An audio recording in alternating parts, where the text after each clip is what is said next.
நம்மை அழைத்தது யார்? காட் ஆஃப் ஆல் கிரேஸ், சகல கிருபையும் பொருந்திய தேவன். கிருபை என்று சொன்னால் என்ன? ஆங்கிலத்திலே சொல்வார்கள் அன்மெரிட்டட் ஃபேவர், தகுதியற்றவர்களுக்கு காட்டப்படும் தயை.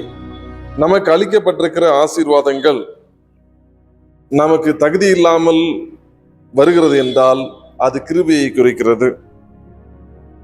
நம்ம வாழ்க்கையிலே நம்ம எத்தகைய சூழ்நிலையை நாம் சந்தித்தாலும் அந்த சூழ்நிலை எல்லாவற்றிற்கும் அவருடைய கிருபை போதுமானதா இருக்கிறது. அதுதான் வசனம் சொல்கிறது, சகல கிருபையும் பொருந்திய தேவன் தாமே, காட் ஆஃப் ஆல் கிரேஸ். நம்முடைய கஷ்டங்கள், நம்முடைய நெருக்கங்கள் எல்லாவற்றிற்கும் அவருடைய கிருபை போதுமானதா இருக்கிறது. இந்த காணொலியிலே நாம் எதை குறித்து பார்த்து கொண்டிருக்கிறோம் என்று சொன்னால்,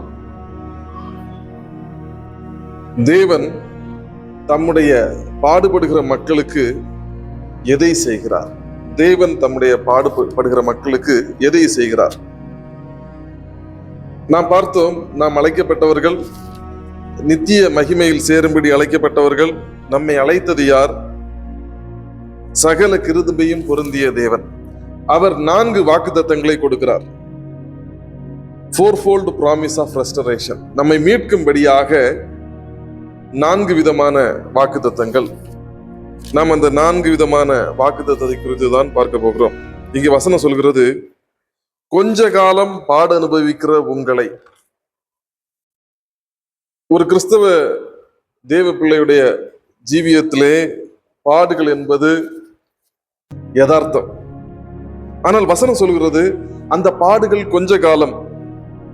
அதே நேரத்துல நித்தியத்தோடு ஒப்பிடும் பொழுது நம்ம பல வருஷம் பாடுபட்டாலும் அது கொஞ்ச காலம்தான் காணப்படுகிறது.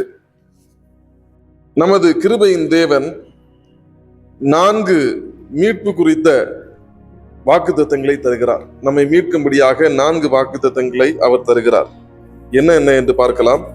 முதலாவதாக நம்மை சீர்படுத்துகிறார், 2வது ஸ்திரப்படுத்துகிறார், 3வது பலப்படுத்துகிறார், 4வது நம்மை நிலைநிறுத்துகிறார்.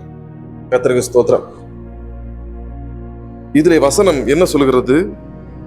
தேவன் தாமே, காட் ஹிம்செல்ஃப்.